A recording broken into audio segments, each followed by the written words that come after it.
आता मी घरून निघालो. आता मी प्रवास करणार आहे भंडारा जिल्ह्यामध्ये आणि आता घरातून निघालो. आता बस स्टॉपवर जात आहे मी. बस स्टॉपवर गेलो आणि बस मिळाली.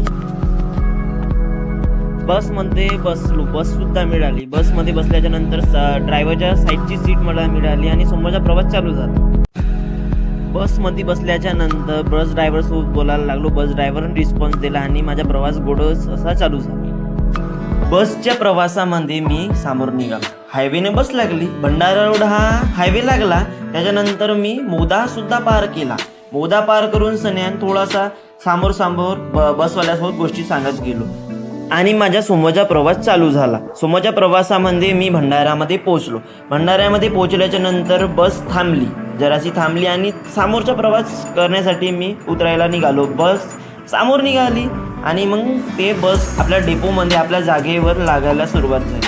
तिचा समोरचा प्रवास असेल त्याच ठिकाणी ते जाऊन लागली.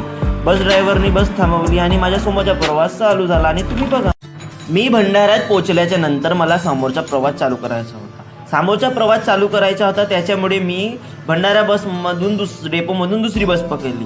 दुसरी बस पकडल्याच्या नंतर मला समोरची सीट मिळाली आणि समोरच्या सीटवर बसलो. समोरचा प्रवास चालू झाला. समोरचा प्रवास चालू करण्यासाठी बस ड्रायव्हरनी बस चालू केली आणि समोर निघालो आम्ही. बस ड्रायव्हरनी भंडाऱ्याच्या त्या डेपोमधून चालवायला सुरुवात केली आणि त्यातून समोरच्या एंट्री गेटकडे चालू केली. त्याच्यानंतर छोट्या मोठ्या बसा दिसायला लागल्या आणि समोरचा प्रवास चालू झाला. आम्ही एक्झिट गेटकडे निघालो. एक्झिट गेटमधून आम्ही समोर निघालो.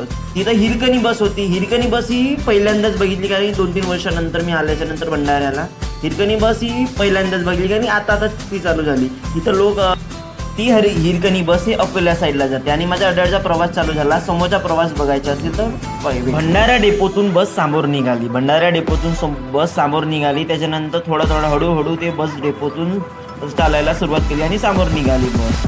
त्याच्यानंतर जो भंडारा डेपोचा स्क्वेअर असतो, बसकडे स्क्वेअर असतो, तो स्क्वेअर पार करत भंडारा तहसीलकडे बस निघाली. समोर हळूहळू बस निघाली. त्याच्यानंतर समोरचा प्रवास चालू झाला. तहसील जवळून आम्ही समोर निघालो. तहसील जवळच्या गाड्या घोड्या पाहत आम्ही समोर निघालो आणि समोर जाताना दुकानं, तिचे हॉटेल असे बघत समोर निघालो. त्याच्यानंतर आम्ही कारल्याच्या पुलावर पोहोचलो. कारल्याच्या पुलावरचा असा ब्युटिफुल व्ह्यू बघितला आणि समोर आमचा प्रवास चालू झाला. 1 नंबर. आणि कारल्याच्या पुलावरून असे नदी 1 नंबर सुंदर दिसत होती, खूप सुंदर. भंडारा डेपोमधून बस समोर निघाली आणि कारल्याच्या पुलावरून गोंदिया रोडना बस लागली. त्याच्यानंतर माझ्या समोरचा प्रवास चालू झाला. समोरचा प्रवास चालू असताना आम्ही समोरच्या प्रवासाला निघालो. त्याच्यानंतर आम्ही दौडीपाडच्या या जंगलातून समोर निघालो. बस ड्रायव्हरनी हळूहळू बस समोर काढली. त्यानंतर आम्ही समोर निघालो. बरं, समोरच्या प्रवासामध्ये आम्हाला दर्गा सुद्धा मिळाला. सुंदर असा दर्गा मिळाला. दिसला सुंदर असा दर्गा. तो हायवेच्या साईडला, रोडाच्या साईडला 1 नंबर सुंदर असा दर्गा मिळाला. आम्ही दर्गा पार केला आणि समोर अड्याकडे निघालो प्रवास करा. आजच्या माझ्या भंडारा जिल्ह्यातला प्रवास. भंडारा जिल्ह्यामध्ये मी घुमायला आलो होतो. त्यावेळेस माझी बस चुकल्यामुळे मला लिफ्ट मागून सन्यान रोडवेजनं जावं लागले.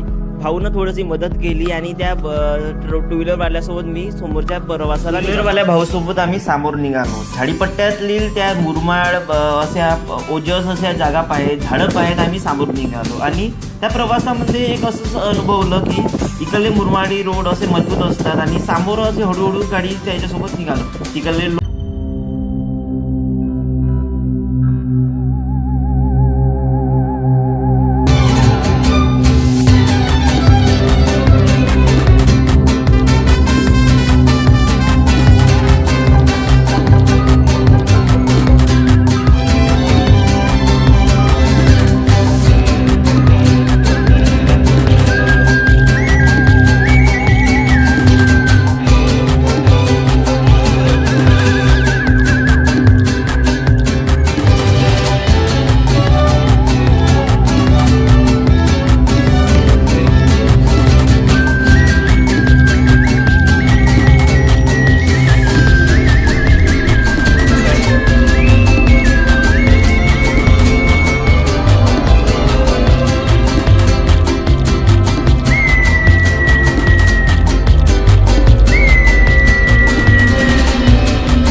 बाईकनं जात आहो सध्या, बस लेट असल्यामुळे.